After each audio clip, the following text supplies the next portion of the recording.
Good morning, Anne. How are you? I'm great. How are you? I'm great. I'm so happy to be on this call with you. And I feel like we've already covered a full podcast before getting on. I know we could talk forever. Yeah, seriously, we've talked about confidence, taking seats at the table, working with men. I mean, I honestly, eating disorders. I mean, we've covered quite the gamut, Yes, but there's always more, as we know. always. Yeah, I wanted to introduce our audience to you. I'm so excited to have you today. So, this is Chef Anne Thornton, and it's Thornton, right? Yes, but people always leave out the N. It's fine, however it's done, but it is Thornton. Yes, Okay, technically. that sounds like more formal. Yes, it does, doesn't it? And why I wanted Anne to come on the show is I was blessed enough to actually meet her at Alyssa Goodman's house at a cooking party. And she was actually the one facilitating as the chef. And honestly, she made everything so easy, so simplified. And it made me, not only because she's such a congenial personality and somebody who you just want to get to know more, but the way she made everything so simple made me want to understand her process better. So, oh yeah, I'm glad that hit for you because it hit home for me. Thank you. It really does. Yeah, that's my mission. So I appreciate that resonated with you. Is really helping to show people how easy making healthy food can be. And so it can become part of your own self-care ritual where it's not a task, where it can become something really simple and beautiful for you. Yeah, and what I think is actually also super interesting about you is that you're a classically trained chef, but you truly focus on organic, plant-based foods. So to be honest with you, I know it's more of a trend now to do that, but it actually also is just, to me, that is like an art in and of itself to be able to make super yummy food, but only plant-based. Well, I have to say, I'm, being classically trained in studying in New York City and then coming up in the New York restaurants. When I was finishing up culinary school, I did an externship at Pure Food and Wine, the famous raw restaurant in New York, started by Sarma Margalis and Matthew Kinney. And I went in there once and I had their raw lasagna and I was blown away by how delicious it was. Mm-hmm. And I wanted to get into that kitchen to see, is it really raw? What are they doing? But there were no burners, no ovens, just dehydrators and gorgeous ingredients. And I really always have had a passion for plants in that way. But I got known in New York. I was part of the team that opened the Waverly Inn, this iconic restaurant, all those biscuits and desserts. Those were my creations. I'm not a trained pastry chef, but we needed somebody to do that. So I jumped in, got known for that. And so even I had a show on Food Network. Did they have the biscuits? I've had their biscuits. They're amazing. Those were, I was there with the opening and stuff. Pardon? Wow. So did you bring those biscuits in that recipe? Oh yeah, we made those biscuits. That was us, the buttermilk biscuits. Yep. Wow. So all the chicken pot pie, all that stuff. That was, we had a lot of fun with that menu. The desserts. And then we did a restaurant called Hotel Grafou, and I did the salty caramel banana pudding pie that kind of became the toast of the town. It won a bunch of awards, which was funny. And I totally sworn off cooking at that point and was only going to do the systems at the restaurant because I also do the managerial side of things. I am a Gemini and I have degrees in finance and philosophy. Yes, exactly. And I worked Who do I have today on the call? That's what I want to know. Yeah, I don't know. It's early still. I don't know who's driving yet. And we flip through all day long. The manager or the chef, the artist or the manager. Right. And I always think though that what makes me a little different is because I have those two sides. Like a lot of my art is informed by my financial background when it comes to cooking and producing restaurants. Like I don't go in ways that other people might go that are really creative but are super time consuming. I'm always calculating. I'm like, well, that's going to take, okay, let's figure out another way of doing that, because it's at the end of the day too, it's a business, you've got efficiencies, right? Yes. I mean, oh yes. We're all looking for ways to save time, but also be more efficient. Exactly. And that's super important to me. It goes back to why I liked you. Well, thank you. Likewise, it's super important. And it's I think efficiency is respectful for yourself and for the other people around you. Why? It's like a mindfulness, really. Completely. I agree with you. Yeah, it's a really beautiful way of looking at it. I'm going to start spinning that. I'm being mindful. Exactly. Like when you're actually with all the other chefs in the kitchen and you're trying to actually pose what you're asking for in a very positive way. Right. Yes, I'm asking you to be mindful. I'm asking you to really hustle and be mindful. I like that. I'm going to use it for sure. It's the yin and yang energy is what you're saying to them. Totally, totally. And I think like as I was, got known for these desserts, and I would have this show on Food Network called Dessert First, where I made all these desserts. And I go all over the country. And in that time, I had dislocated my kneecap and I started to gain weight. And doing that on camera is a really painful experience. How long ago was it? 10, 12 years ago, I guess, when the show launched, like 12 years ago, whatever. So I'm going all over the country doing cooking demonstrations, and people are coming up to me in rascals. And they're like, I make your salted caramel banana pudding pie, all the time. And I'm like, oh God, it's supposed to be for, holidays and special things. And I realized that in some ways I was morally culpable in these people eating too much sugar and eating too much fat and acting as if, and I was seeing the effects it was having on my own body, as I was gaining weight during that time because I couldn't exercise. And in New York, you're walking all the time and you're going to the gym. Exactly. As soon as you can't do either of those things and you're still eating the same way, I was like, what is happening?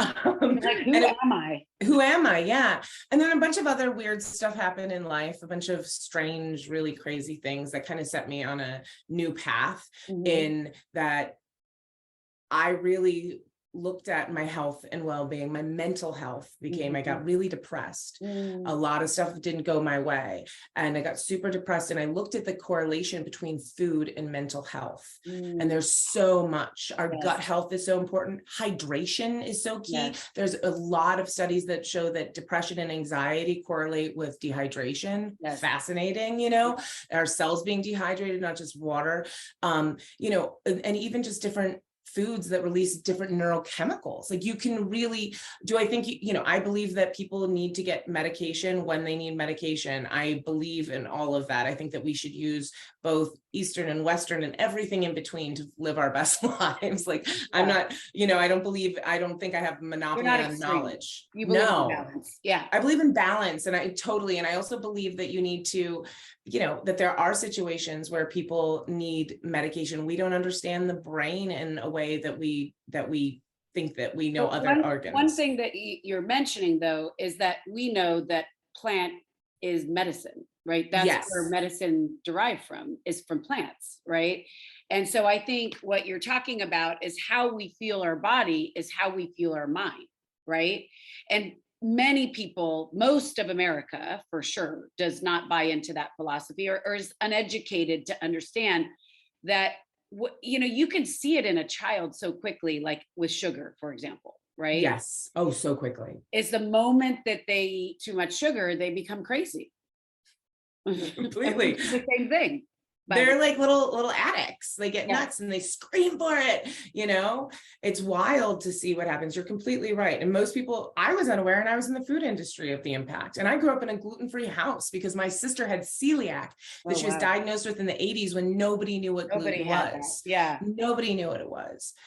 And so, and I'd been around a lot of people in the wellness industry. I was interested. I was on a mission to help myself too with my own art. And what kept coming back to me is eating this whole food, plant-based lifestyle, this way of eating, this way of being, and not in the extreme of sometimes having, animal product here and there, but not having it be the mainstays of the diet.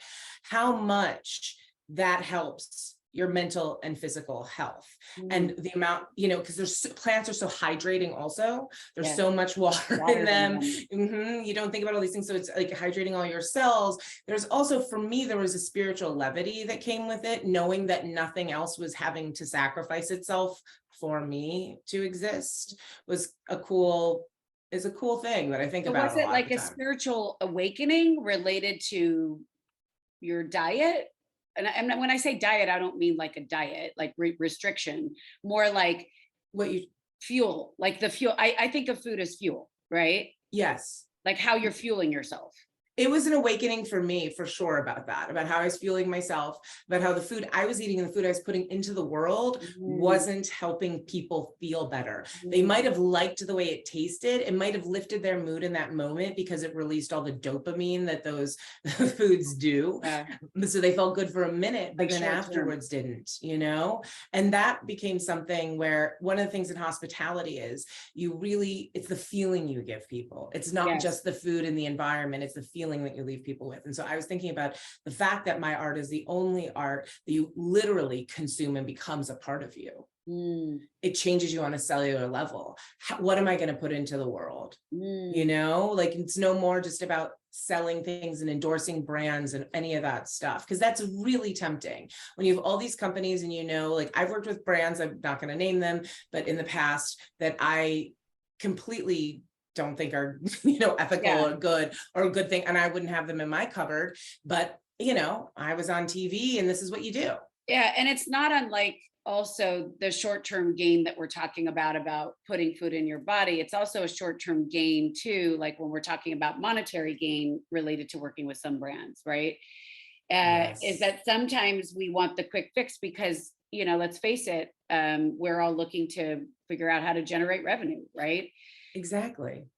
So I'm a businesswoman, yeah, you know, at the end of the day, right? So it's like, it can be a moral conundrum. And it's interesting because I studied ethics in college and I also have a finance background. And, you know, I worked in marketing for Apple Computer, which had a really great food program for its employees, which was also eye-opening. Also rare. Very rare, and also took such good care of their employees. Like, and that was such an interesting thing to witness. And that's my only corporate experience. I started working for them directly out of college. So, and it was in New York? No, I grew up in Cleveland, Ohio. Oh, you did? Oh my gosh, that's so great. My daughter's in Cleveland. Get out, really? That's so neat. Grace. Oh my gosh, fantastic. My brother-in-law got his MBA there. Oh my gosh, school. It's a great school. Yeah, but most people don't know about Cleveland. It's like the hidden gem. It is. Thank you. I agree. I love it. I think it's so beautiful and so special. It has an amazing food program. And, you know, I actually grew up, I went to a Montessori school that's the second oldest in the country, I believe. And these people were like trained by Maria Montessori. And we had so many doctors from all over the world because of the Cleveland Clinic. Yes. And all everybody of them comes in. It's such an international school. Yeah. It's wild. It's wild. Yeah. It's an international city and people don't think of it that way at all. But growing up with all my friends' parents who were doctors, and even the Montessori thing, like so many of us, like we were taught about processed foods in school. Like we were taught about like how that affects behavior and ability to focus and things like that. Yeah, it was really interesting. And to yourself, interestingly enough, that you bring that up. Imagine, so I always think about this because, you know, doing coaching and leadership training, and a lot of times when I would go into, you know, companies or whatever, they would call like these skills, whether it be communication or learning about what drives you and motivates you, soft skills. But those soft skills, just like what you're saying, like if people educated people early on what they're eating and how it impacts them, would they make those same choices? I don't believe so. I really don't. I think that, well, I think that we also have to work against advertising and all these, you know, big companies that are really trying to make a dollar at the end of the day and aren't concerned with your actual health. And in a lot of ways, our conventional food system feeds our pharmaceutical industry. Absolutely. So many of the diseases that people are on drugs for are food related. And could be changed by lifestyle changes, unfortunately, but it's the truth. But Cleveland, since we're talking about it, also has a huge plant-based movement thanks to Forks Over Knives and Dr. Esselstyn out of the Cleveland Clinic, who pioneered that whole, you know, plant-based eating for heart recovery, like heart health. I think it's called, I forget his book. It's like how to prevent and reverse heart disease, like through diet. And it's all plant-based, whole food, low sugar, low oil. Yeah. And it's in that whole documentary, Forks Over Knives, which had a huge hit. And then they have their own product line. It's all from the Esselstyns, who are a Cleveland family. And I believe it was interesting to me. I mean, I know I don't want to get caught on this like Cleveland topic, but I keep learning about, well, you know, because I had never been to Ohio before my daughter applied there, and then she fell in love with it, and then she kept asking me for my opinion, and I said, I don't know anything about Ohio. I just know people from the Midwest are very nice. Like I'm like, and the Cleveland Clinic is there, which is amazing, right? But that was the extent of my knowledge. But it's interesting. There's so many longstanding, powerful or influential families there. And I wonder how that fits into geographics, like of when the United States was actually established and stuff. I've thought about this a lot lately because I'm like, why does this keep coming up? Because the Rockefellers actually were Clevelanders, because Cleveland, Pittsburgh, and Detroit, steel was technology. Exactly. This was the Silicon Valley of America at the time. And we call it the Midwest because the East, I mean, the real West hadn't been, it wasn't the West until the Louisiana Exactly. Purchase. Totally. So like Ohio was the Western Reserve. That's as far as we could go at that point in time. My college, I went to school at Miami University in Oxford, Ohio. It was great school. Yeah. It was founded, George Washington signed the charter. It was, it was created a million years ago. It's a great school. People always think it's in Florida, but I'm like, Florida, Miami, Florida, exactly. People always say that. I'm like, Florida wasn't a state yet when my school was established. It was built by the same architects who did Yale. Like, there's so much history, especially in I call it like the Mideast where we are, because like, and you have so many families. We had in Cleveland, there's this area, it was called Millionaires Row back in like the 1800s, because you had so many millionaires from the steel and the industry that was happening there. So you have an incredible art museum and orchestras, and they're really beautifully funded by the Rockefellers. By the way, I love how passionate you are about where you came from. I love it there. I have a big thing. And it's weird, growing up, I was a little bit more embarrassed of it because my cousins are from New York and Chicago. Totally. And I used to always be like, okay. But now that I've gotten older, I also see how much it influenced me in a positive way with all of the access to, really with health. Like, we're so health focused because you're in an environment, like everybody we knew were doctors. It was just funny, and it's just it was a really cool place to grow up. And Case is an excellent school. And I'm really happy for you to be there. I have to tell you something, Anne. You're bringing up something that you brought up before we got on the call about the true academic in you. And and so it's a beautiful thing, because one of the things that you shared before you got on the call was that you're just somebody who sinks their teeth into like research and information. And I see how it lights you up. But it came up before we got on the call, and I was like, wow, like she's super lit up about like education and information. And just now you talking about just some bit of history of Cleveland. First of all, we just educated 1 million people, but, and myself for that matter, but it's part of who you are. Thank you. Yeah, I think I actually credit that. My mom is an educator, and going to Montessori school where I didn't have letter grades until I got to high school, because I went to Montessori school all the way through 8th grade. So we had conferences. Our parents had to like hear about us from our teachers, which was terrifying, and like I never had a bad report card growing up, but I had plenty like, come here, little lady, we got to have a conversation after a conference, which was terrifying.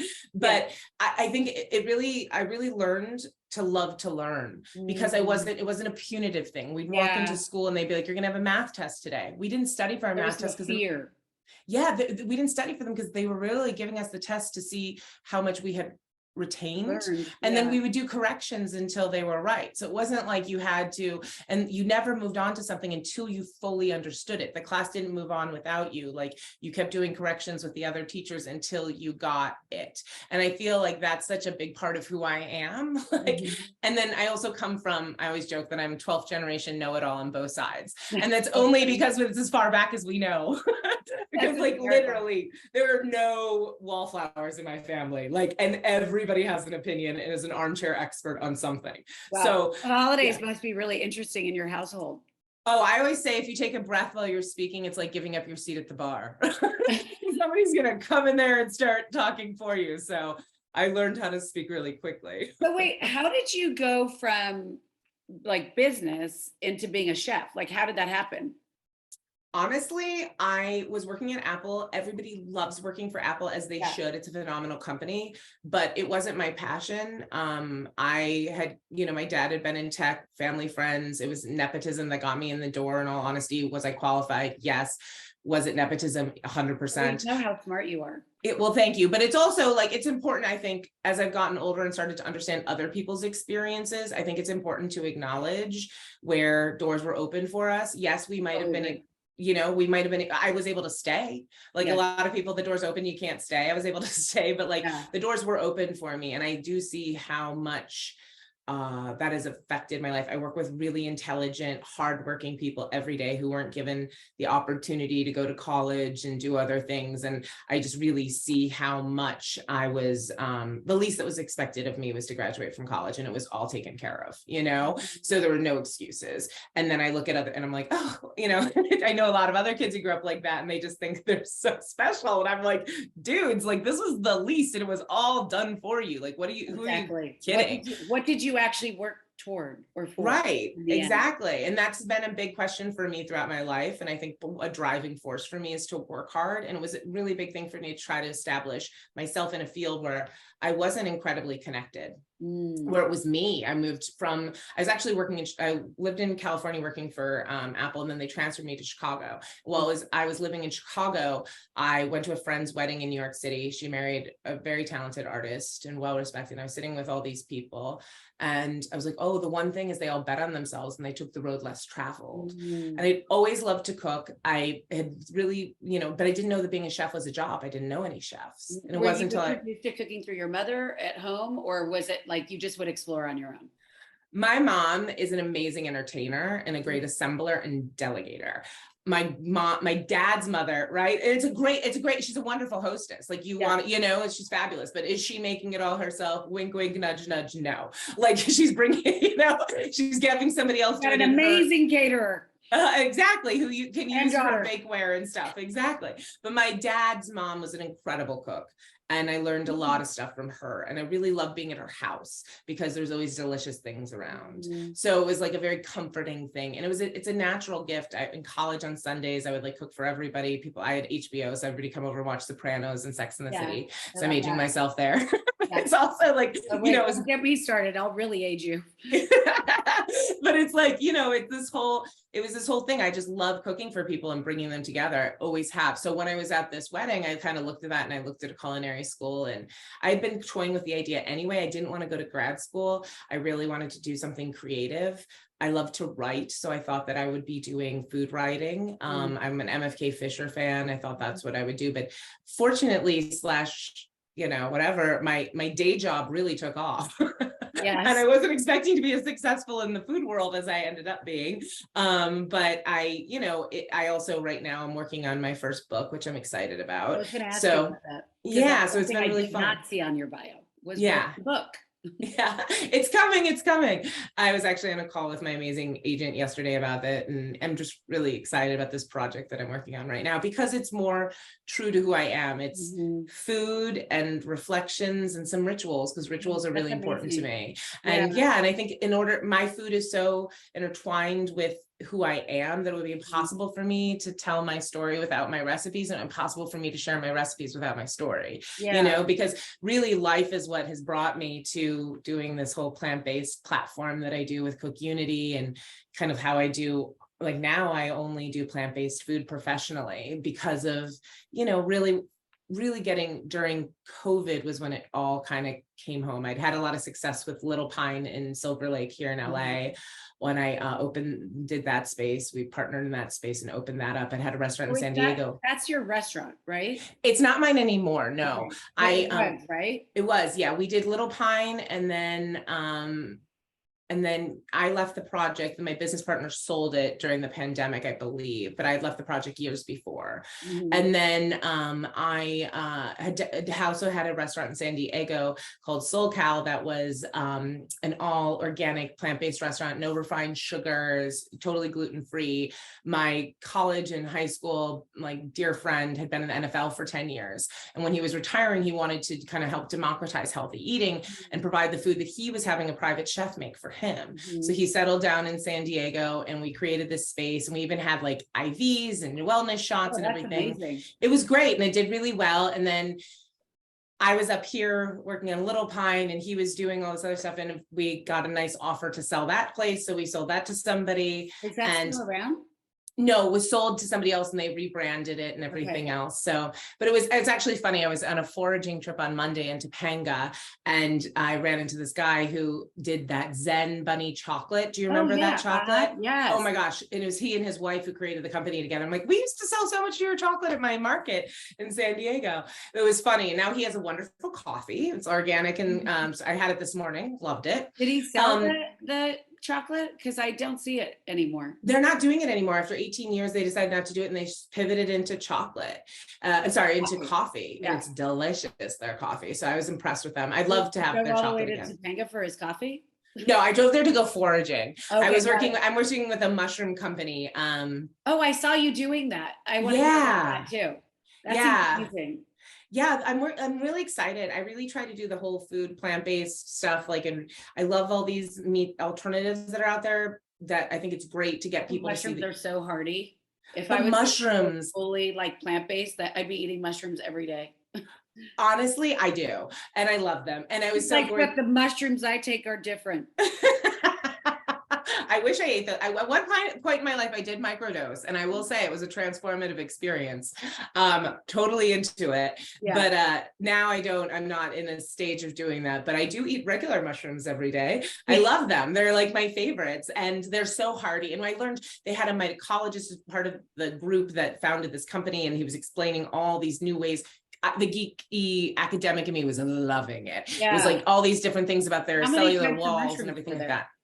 We were looking, they were showing us all different types. We were looking for like chanterelles and chicken of the woods and things like that. But I'm going to do another trip. I love to forage. I've only done it on the East Coast before, but learning, I'm going to go up to Fort Bragg and in December, because it should be really moist and good, and get a bunch of chanterelles and trumpet mushrooms. So I'm excited. Yeah.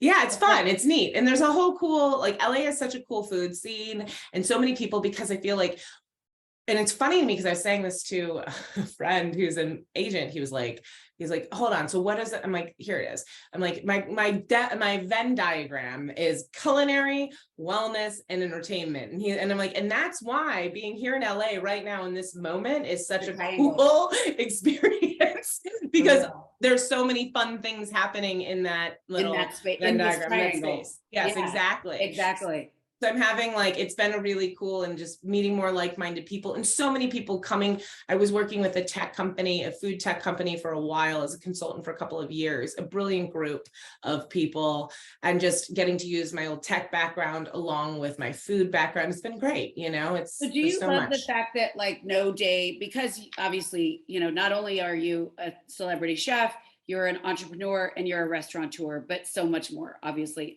you know, academic, author, everything. Do you love the fact that you can just dabble in so many different things? Do you ever get overwhelmed? I don't ever get overwhelmed. No. Like, I mean, I do if I take on too much, but I learned I used to get overwhelmed. I was diagnosed ADHD when I was like 5, along with dyslexic, all the other fun things. All my friends, like, their kids go into, like, you know, get these tests done, and they get so scared. And I'm like, your kid's like me, it's okay. Look at the byproduct. By the way, I'm sure I was ADHD. They called it hyperactive in my generation. Right. No, and I was lucky. I was like, my mom that's what her background is, in special education, all this stuff. So she was very aware and very helpful with all of my learning challenges. And it was positioned to me as being, I learn differently. There's nothing wrong with me. You're actually really smart. So you can learn our way and this other way. And that's why Montessori is so great too. Because they're like, oh, show us how you figured that out. Not that's wrong. You know, exactly. Like, it was so different. So my self-esteem, when we were talking about confidence, with all that stuff, I would, like, go off to tutoring, and I'm like, I'm going to tutoring because I'm smart, you know, which is not how kids normally feel. So they really, like, you know, they're like, why do I have a tutor and she doesn't? Exactly. That's when I talk to my other friends who had similar experiences with learning challenges as a child and being diagnosed with things, they had, like, horrible scarring experiences. And I'm just so grateful to the teachers and to my parents and the tutors and everybody who, you know, encouraged me and had me read about intelligent people who had a hard time learning like other people as well. So I have a question for you. When you talk about, to bring it back to confidence, because of course we actually talked about that before we got on the call too. Where do you think it came from? You were confidence that way? Yeah. Like, just, were you always the girl that was like, hey, I got swagger, or, you know, I don't know. I think I was. I mean, my parents, I think, would say some of the stories, you're like, oh wow, I think the term is precocious when you're a kid. Totally. That was definitely there. There was lots of people who tried to crush my confidence throughout my life, you know, but I always thought, when I, like, even as a kid, people were like, were you ever bullied? I was like, people tried, like, but it didn't work. I was like, no, like, you know what I mean? Like, I like have that personality where I just don't take shit, which has served me well in my life. It's also, you know, I've learned as an adult of when to remove myself and not need to tell somebody not to treat me that way, just to be gone. And, you know, you're like, I hear that and I'm walking this direction. Exactly. But I do think, I also believe and this is throw it back to Montessori stuff, that self-esteem for kids comes through esteemable acts. Mm. So if your parents have you do things that help you take care of yourself, such as learning to make your own lunch, and then you have delayed gratifications like Maslow's pyramid, self-actualization, it's like meeting your own base needs, right? Exactly. Like that builds self-confidence, that builds self-esteem. You can't give a kid self-esteem. They have to do these things. They have to fail. They have to really struggle in a sport. It. Yeah, exactly. They have to really struggle in a sport and work really hard to make the team, you know, and even if it's the B team and not the A team, you know, all these things, I think like that's growing up kind of that. And then I also have like, you know, I was one of those kids, my parents divorced when I was 7. They had a beautiful, they did the conscious uncoupling before Gwyneth and Chris were even, adults. And which was a beautiful experience, especially because 4 years later, my dad died suddenly. Mm-hmm. And so when I was in 6th grade, I came home from school one day and he was gone. Wow. And I feel like, you know, that in some ways fortified me and to be even more independent, possibly. Definitely. And also surviving something so cataclysmic when you're a child, because losing a parent at any age is devastating. Yes. But when you're a kid, you're completely dependent on them. If you take yourself back to being in middle school, like they're your literal bread and butter, they're your protection, your entire life. Mm-hmm. And so having that pulled out, in my case, my parents had divorced, my mom, you know, highly educated, but had never gone back to work. And, you know, I was like, what's going to happen? You know, because my dad had always been the only one who worked. You just don't know. And he was remarried to somebody else. It was very strange. But I think when you survive things like that, if you can, and you are able to not be defined by them, mm-hmm. it gives you a sense of confidence in self that like, no matter what life throws your way, you kind of know that you're indestructible. Mm-hmm. And I think that has been, because I was like, you know what, this sucks, but it isn't as bad as what I've gone through before. So it's a reference point. It's like you have you have empathy too, you know, totally, and compassion for others who do experience those things. So completely. It gives you the strength, but it also gives you the compassion to have an understanding. Completely. And I think it raises your emotional intelligence, which is the greatest indicator of success. It's not your IQ, it's your EQ. And when you've had that range of emotion, especially when you're a child and you can't go to your friends to support you because they're children and they don't know what you're going through, mm-hmm. you know, like you really do. They almost forget it like the next day. They're sort of like, you know, and then somebody, if a parent brings it up, well, you know, she lost her father. And then they'll say, oh yeah, but then they just keep going on because they don't understand the impact. True. I've had a number of my childhood friends come to me as adults once they've lost a parent or gone through a parent's illness. And I'm like, I'm so sorry. I didn't understand what you were going through. And I'm like, I love you. Don't have to, like, it makes me want to cry thinking about it. I'm like, you don't have to apologize. You were a kid, but like, I so appreciate that you grew up to be the adult that has that empathy for my experience back then. And it's been healing. I'm crying about it, but it's been healing to hear that because I didn't know as this like 12-year-old that I needed that acknowledgement from my friends. Yeah. That things were harder. That things were, you know, in that sense. You feel alone. Completely alone. Often, I mean, as an adult, I mean, my mom passed away a few years ago. And as an adult, you feel, thank you so much, you feel alone. But as a child, like you said, the fact that that person is your life, they're like your connected identity. You haven't completely disconnected, right? It's a very hard thing. So I can only imagine. And it's a beautiful thing that you can bring it to a positive and say that that's one of the reasons why you're able to bring confidence to yourself. For sure. And I think that if we focus so much in our world about outward appearances and confidence. We were talking, I'm naturally tall, I'm 5'11". So like I've been this height. My dad was very tall and he always encouraged me to stand up straight. And he's like, tell me being tall was so powerful. And he's like, oh, and it is, he was right. I always wanted to be taller.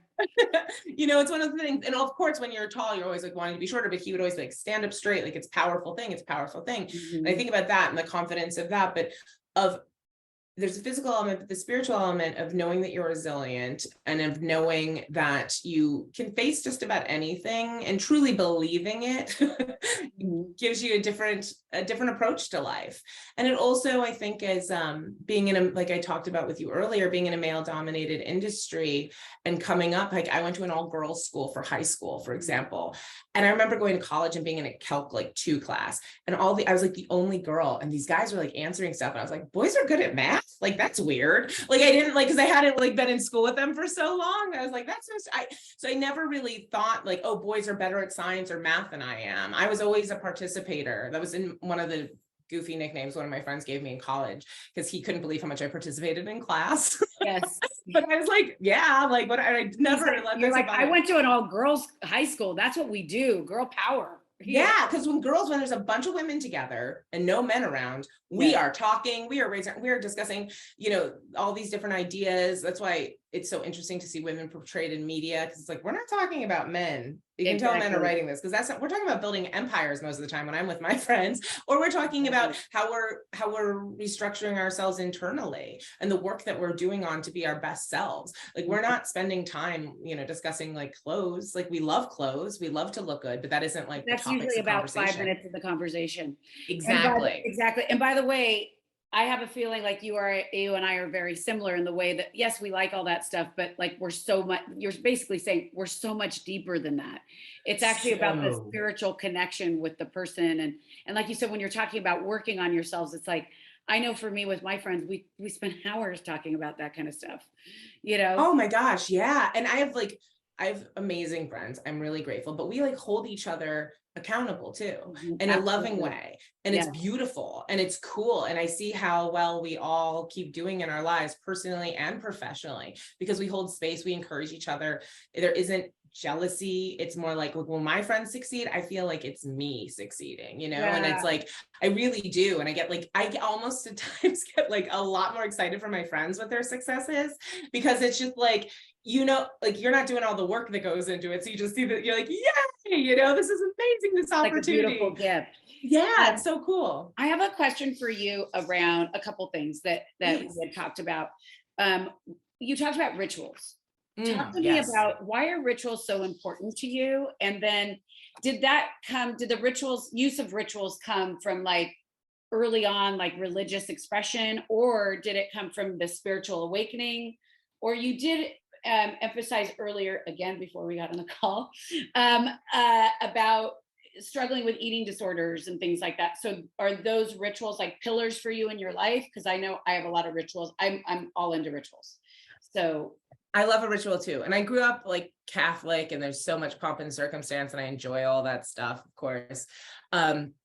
But for me, like the rituals around even food, of like blessing my food, thanking it. I say a mantra as I cook. It's been a habit for me for a long time, because I really believe in the power of energy, and not just from a woo-woo state, but from an actual scientific place of we have an energetic exchange. Whoever's cooking your food is a part of you at that point, right?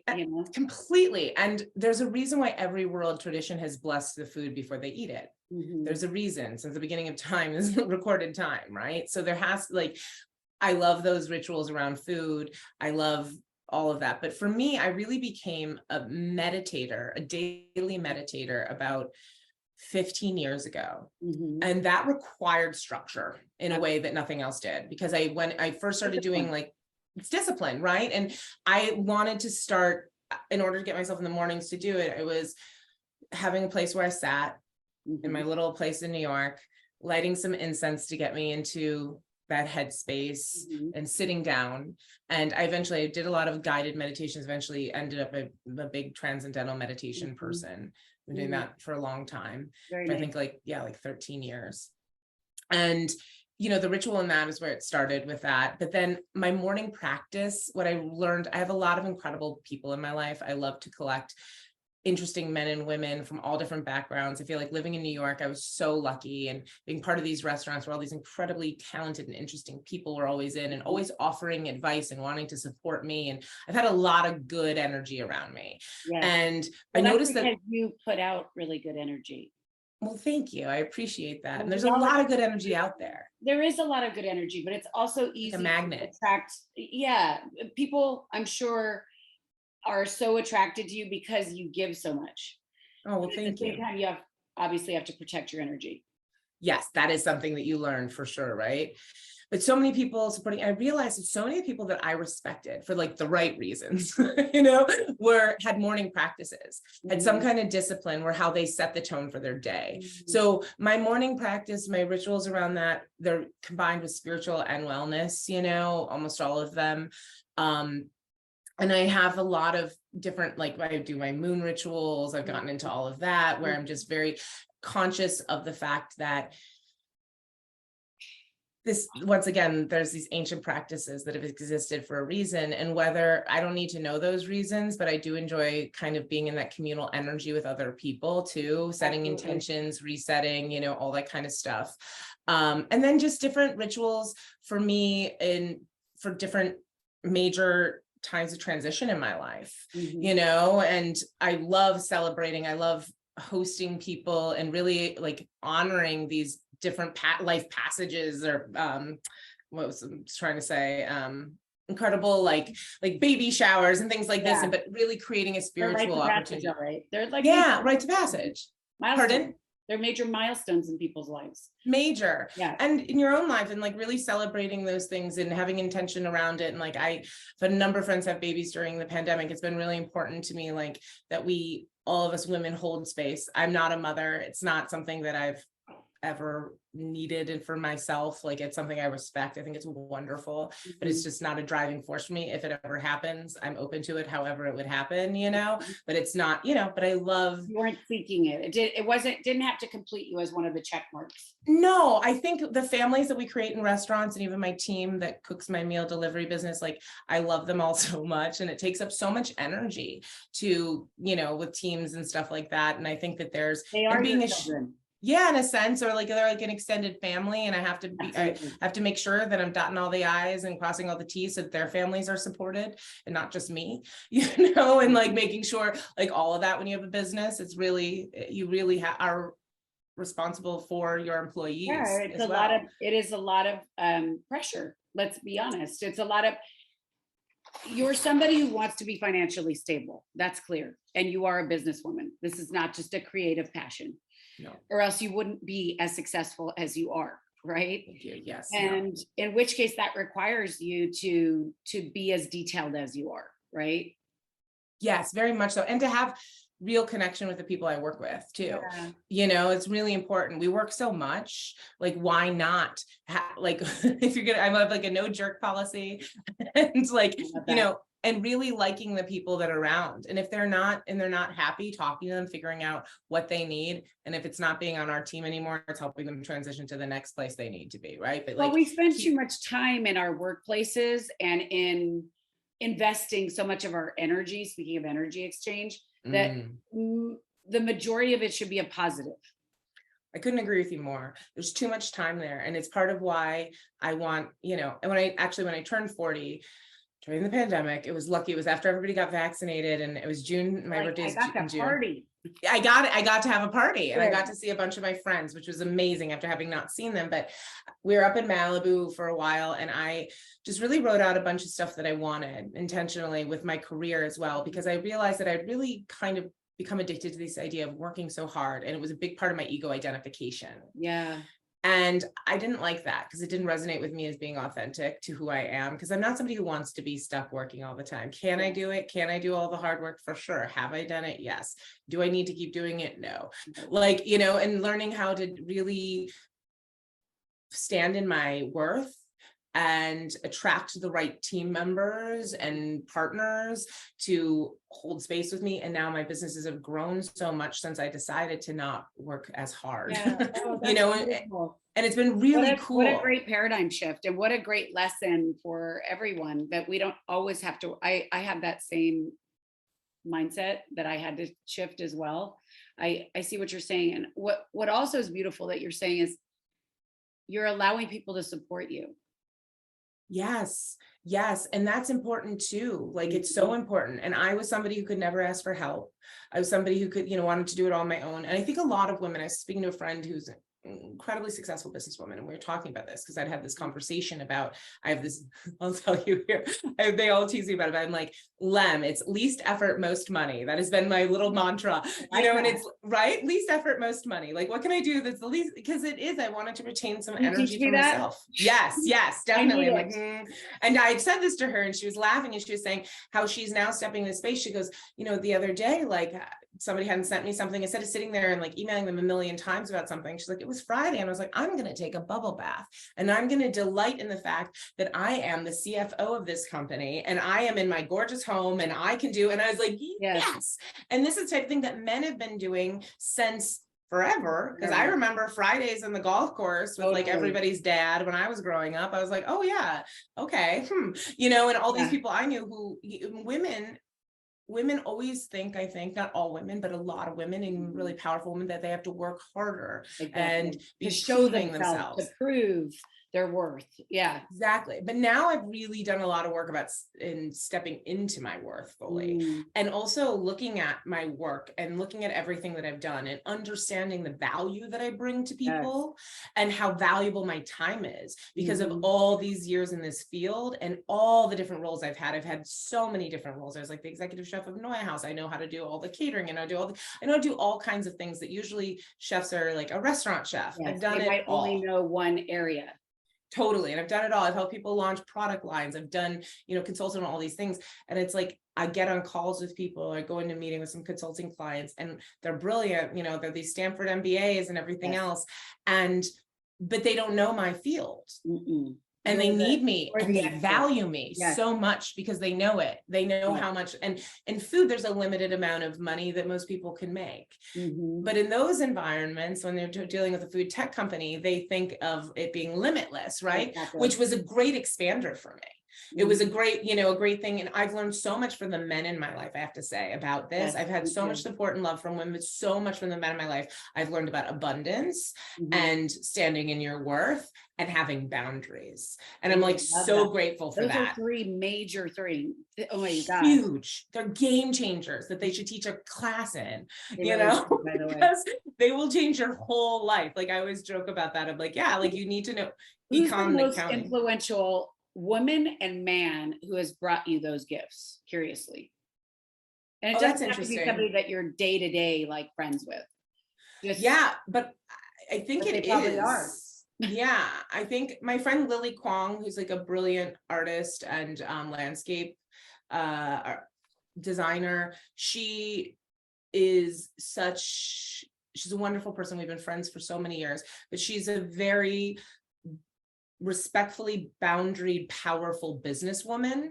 And I really respect that in her. And then my partner, my boyfriend, he is an author and screenwriter and, you know, created one of my favorite TV shows. That's how we started talking, because I met him at a party. I was like, I love that show. Yeah, exactly. I see him and like the discipline it takes to write. And, you know, he turns out these books like and screen, all these things all the time, and the discipline of putting himself there. But also you see the way that these people are in the entertainment industry, the abundance of the entertainment industry, whether or not something's a huge success or not, or whether or not it even gets made, like what the Writers Guild and all these hard on it, and then it doesn't get made. It might get sold in, but it doesn't actually get there. Totally. But it's more like with that, it's like to just be in that flow of that kind of abundance that these people can bring in, and how so many people out here in LA don't work a 9 to 5. No. They don't work. It's not New York. It's not European hours and New York hours and finance and work. There's so many people I know are like, hey, want to go for a hike today? And I'm like, oh, who are really abundant. Yeah. You know, who have really and are established. They're not being careless with their time. They're being careful with their time by taking care of their time and taking themselves on a hike. Yeah. And, you know, it was funny. I was working with this one brand, and the guy who I was dealing with is one of the heads of the company. And I was asking, because we were going to do this content thing. And I was like, and I was asking all these questions, and it was really on them to figure it all out. But there's also a part of me that, you know, it's like, I know what I'm doing. I also have like a little bit of say. Totally. A little bit of say, or also I'm like, do they know what they're doing? If they haven't given me all the information, like working with you immediately, you send your email, you have your questions. I'm like, oh, great. Okay. I don't have to be worried. Like I'm in good hands, you know? And this, I called him and I was like, hi, I was going to send through it. And he was like, yeah, I'll never forget this. It was a Monday. I'm on an epic bike ride right now. Oh my God, I love it. And I was like, what? And I was just like, that's awesome. Like all of a sudden I was like, why am I working? And I'm like, because you're choosing to work on this, Anne. Like, because you are thinking you need to do all these things. This guy, this is his project, and it's his brand. Let him do his thing, and also learn something from him that he was not ashamed to say to you on a Monday, I am on an epic bike ride. Yeah, you know, by the way, I love that because it's so true. Most women will not claim what it is that they're doing. Like, so for example, now I think a lot of women are actually getting really good at incorporating self-care into their week. However, they don't want to tell people they're doing it. They just sort of like slip it in. And then, like you said, we wouldn't say, like, if we could say we're going on a hike from like, say, till 10 o'clock, but that would be like even like very luxury, right? Very, yeah. We're and a little supposed fear to be would come working by 9 a.m.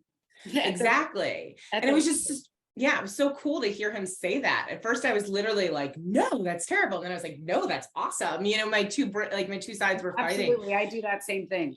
Right. And then I'm like, oh no, there's something in me that's been programmed that I don't like, that's responding to this. Right. And so it's like, let me look at that again. And now I'm like, I cannot wait till I feel confident enough to say on some call, like, sorry, I'll get back to you tomorrow. I'm on an epic bike ride. I'm on an epic bike ride. Sorry. Totally. But the thing was, the project turned out great.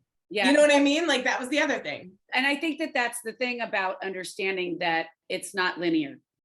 There's not like a time. There's not, it's the time that is needed for you to feel most comfortable to execute on the level that you want it to be. Right. Because your level of excellence and someone else's is two different things. Right. And yeah, and that's been something else I've had to learn with working with brands, because I do, like, you know, these different like content things or whatever, of find a brand that's ethos aligned, but like the aesthetic isn't always going to be my aesthetic. Like it's not always possible. And this is, you know, you're coming in, it's kind of having an attitude of servitude as opposed to being the star. It's like, no, you're a sales tool for these people. Yes. Like, you are working for them right now. Like, yes, it helps your brand to have more exposure as well, but blah, blah, blah. Like, do what they want, do what they've asked of you, but you don't have to go above and beyond, which is what I've always done. And I've always been praised for it. People are never like, oh, you're too pushy. Well, but that's the other lesson, right? Is reversing those lessons, that we don't have to reach for that extra level to get the star. 1,000,000%. And that has been a huge lesson for me with managing a big team that I don't see daily in the kitchen, who are mass producing my food, is, you know, really just easy does it, you know, like, it'll all be okay. It's not always going to be perfect. Of course, I want it to be perfect. And of course, my ego wants it always to be perfect, but things aren't always perfect, you know, and it's like, and being like acceptance around that. And also the amount of stress that I was giving myself unnecessarily, because I actually had no control. Yeah, in the long run, well, and I think control is the enemy of all good. We know that. And control is also, it's a facade, it's a mirage. It's like, there's nothing to reach for. It's and perfection, right? Completely. When people are like, oh, I'm surrendering to the will of the universe, I'm like, you're surrendering your delusion that you had any control over the universe. Exactly. You've been surrendered to the universe the whole time. You know, like, that universe is still moving with or without you. Totally. I'm always like, oh, okay, you're surrendering. Good idea. You know, it's like that kind of thing. Like, let go or be dragged, right? But well, I feel like we have so much to talk about. We can make this a 2-hour podcast. I do have just 2 more questions for you. The one question that I had is, I know we talked about you coming out with some products and bars and all of that. Where are you selling them in? Because I mean, again, as we continue, I realize the depth of all the different product offerings that you really have. I mean, it's expansive. Well, thank you. Right now, the bars, and I do these superfood lattes, they're in we're working on the product to be able to bring them to the masses. But I have a number of clients who buy them from me weekly. Just they were private clients of mine who I keep in supply, because during the pandemic, I started feeding people again, you know, and so they got addicted to these things. And then Cook Unity is where I have a plant-based meal platform where you can get all of my food delivered to you if you're in LA, Orange County. And what is Cook Unity? Because I know initially I was like, well, aren't you one of the founders? But Cook Unity is a platform for like chefs, right? Yes, it's this really cool thing that was founded, I think, 5 years ago in New York City. And they started with like Jean-Georges von Richten, all these amazing chefs there. And what they do, it's such a cool concept, is they have some like big flagship chefs in each city who are from there. And then they also have local chefs, some local chefs on the platform, but they do all the marketing, they do all of that. And we give them, you know, they see, like they call me, we had a meeting, blah, blah, blah. I came up with a menu, they did a tasting of it. They're like, this is great. We're going to move forward with you. Great. They do all the, you know, order all the food, everything. And then my team comes into their facility and cooks the food. So it's my team, and it's Chef Ludo's team is in another, because he's on the platform in Los Angeles as well. And, you know, Esther Choi's team comes in. So we're actually, it's not being like, we're giving our recipes to other people. Our teams are doing it. So out of my commission, I then pay my teams, because I get a permission. I'm very fortunate. They're very generous with me. I get the really lovely commission with each meal that's sold. And then I pay my team out of that and cover some like insurance stuff with that. But that's how it works. It's in downtown Los Angeles. Okay. And it's a huge commercial kitchen, and it's all the packaging is sustainable and compostable. And the cool thing is you could order like a plant-based meal from me one night, and then you could have one of Ludo's amazing French dishes another night. Like you can get all the different chefs, or you could order just me. So it's like, or you could order just Ludo, or, you know, it's really neat in that way. And it's really fun, because I've tried everybody's food on the platform. It's nice to be able to have a variety and be able to have it delivered to you, by the way. It's incredible. And if you use my name, you can get 50% off. I'm just saying, if you are interested. Don't forget that. Thornton, not Thornton. Yes. Anne with an E, and it's Thornton, Chef Anne Thornton. But no, and it's a great, it really is a cool platform. And I have to say, like, you can even put in, like, if you're eating all plant-based, you can put that and it'll aggregate only plant-based. If you're eating keto, it'll put that and it'll aggregate keto meal, like cool stuff like that for people. Yeah. So it's a neat process. Also like a very easy way to get what you want, basically. And very easy. You know, in LA. Affordable too. It's surprisingly affordable, and they use beautiful ingredients. Yeah, it's really surprisingly affordable. Okay, so what's your favorite restaurant? All-time restaurant? Could be anywhere in the world. Anywhere in the world. I think it would have to be Central in Lima. Okay. It's one of the most transformative meals I've ever had. It's this incredible, it was one of, I think it still is in the top 50 best restaurants in the world. Wow. And it's a husband and wife team. They're brilliant, and they really use like natural, all this amazing like Amazonian pollen and all these cool things from Peru. It's really a special experience. We're cool. Yeah. Favorite restaurant in LA? That's a hard one. You live here. I know. And I'm gonna go to Peru, but not tomorrow. Yeah, exactly. It's a good point. What's a great, I'm doing a collaboration with Cafe Gratitude, and I love them because we share the same ethos. And I have to tell you, being in their kitchens, seeing that it is, because people say they're organic, people say stuff, and I've been in those kitchens, I'm like, oh, this is a liability. But they really are, and their food is really mindfully sourced. So I appreciate that. So that's something that's that for the food that I eat, I really love. But I'm also like I love pasta. And when I can have pasta, I'm obsessed with Felix, of course, like everybody else on the planet. Yeah. So phenomenal. And yeah, and I also love everything out of the group that does like Bestia, Bavel, and they just open Safi's, and I've not been to Safi's. Is that good? Yeah, it's phenomenal. They don't mess up. I don't know how they do it, but they don't mess up. But there's so many good restaurants here. I could go on and on. There's just so many great restaurants. And there's also so many, like Suzanne Goen, she's my favorite, one of my favorite chefs. There's so many great female chefs in the city that isn't the norm. Like LA has a lot of women who are just killing it. And that was really cool to me. How inspiring to be around. It is. It's such and you're one of them, by the way. Well, thank you. You're sweet. But yeah, I'm not sweet. Really I'm honest. Well, thank you.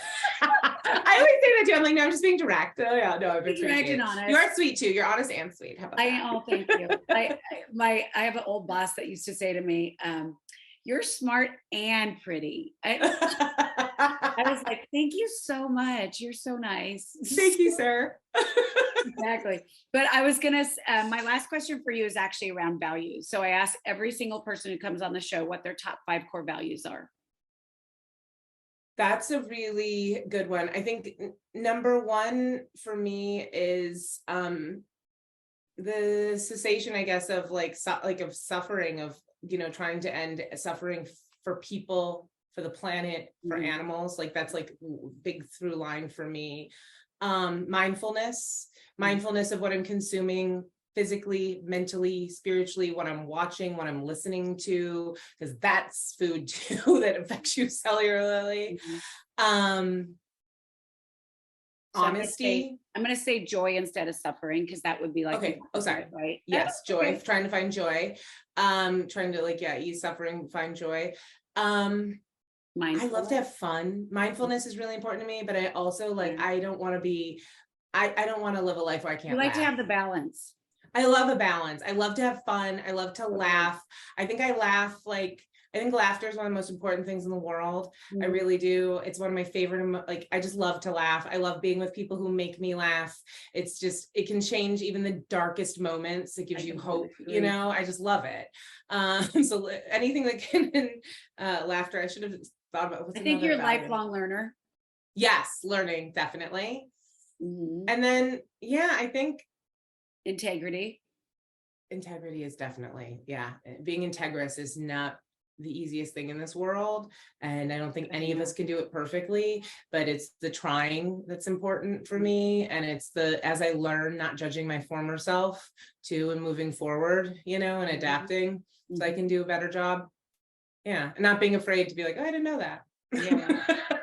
Well, yeah, I have to say, I see all of those things in you. And I would say also you're just extremely committed, like committed to everybody, like whether it be, you know, a person, like the fact that the first thing that you said was like, you want to end suffering.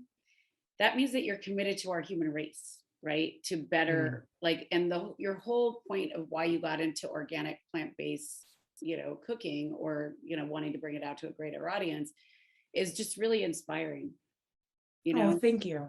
Well, many people don't think of it that way, and you really felt that you had a call to have integrity and really like think about what we were bringing to our humanity. I mean, I had that call because I didn't listen to my intuition before and suffered a major I don't want to say failure, but I really caused me some major pain, you know, and I think pain is such a great teacher. Suffering, we want to eliminate suffering, but also not the part that helps you grow and learn, but the part that's unnecessary. It's a part of unnecessary. We know we have to go through the pain to actually have the learning, right? Totally. And I feel really grateful for the wake-up call that I got, that my life wasn't integrous, that I wasn't feeling healthy by the food I was producing, that I wasn't, you know, aligned with the brands that I was endorsing, all of that stuff. So I also think it's always important, because I hear people sometimes talk about this and they sound so much holier than thou and all this other stuff, but like most all of us come to these things because other stuff didn't work out, right? Or because we had a crisis in our soul one night, and we're like, oh, something calls us to move forward, to change. Yeah, completely. And that's important. And I think and loving that part of our path too, and thanking it, you know, and not looking back being at it embarrassed by it, but actually owning it, as integrating it. It's a part because there's lots of other people too who are still on that path and who don't need to feel judged, but need to see that there's a bridge out. That's it, you know, and that's it. Like, I think that, and for so many of us, it's so hard in this day and age to maintain all of your values. And there's so much temptation, especially in this economy, to take anything that comes your way, right? But I think that's why we have to surround ourselves with more people that are like-minded. That's why it's so important. Why I ask about values is always about us learning from one another. Like, it's always interesting to me that not by chance, I mean, not 100% of the time is, I have the same values as you, but it's like a lot of times we are integrated, and it's not by chance that I attract those kinds of people into my life, because that's what I want to surround myself with. Well, it's who you are. Yeah. And it's that part of like, and you can't fake that, because it is a magnet and it will draw the people to you, you know, that it really, it's real. There we go back. It's all starts with energy. It really does. It did. The whole universe did. Because I wouldn't have met you if it wasn't because of that. But definitely. Anyways, I want to thank you for your time, and I can't wait for our next interaction, and we'll have to figure out when that is. But I'd love for you to leave everybody with where they could reach you and follow you and anything, buy your products. Oh, well, thank you. Yeah, you can find me on Instagram at Chef Anne Thornton. And then, yeah, I'm on there. There's a link to my Cook Unity stuff, and that's where I'll be announcing things. But I haven't ventured into TikTok yet. I do have a You'd be Facebook so page. good at it. I should do it. I would Because you know love to why? do You're it. super animated and you're funny. Oh, well, Yeah, thank you you. would be really good. I need to do it. I just had somebody say it to me yesterday, but it'll be fun. It's a new thing. I need to look at it. I need to be curious and get in there. I really appreciated this time with you. Thank you so much for inviting me. I'm like honored. Well, I feel the same way, and I look forward to having more fun. Me too. We'll have to have a fun. We'll go have out a with dinner Alyssa. party. Yeah, we'll go out with Alyssa and whoop it up. Yeah, She's one of my favorites. I'll write her today, and I'll get it going. Okay, All right. awesome. Well, have a wonderful day. Thank you. You too. I really appreciate it.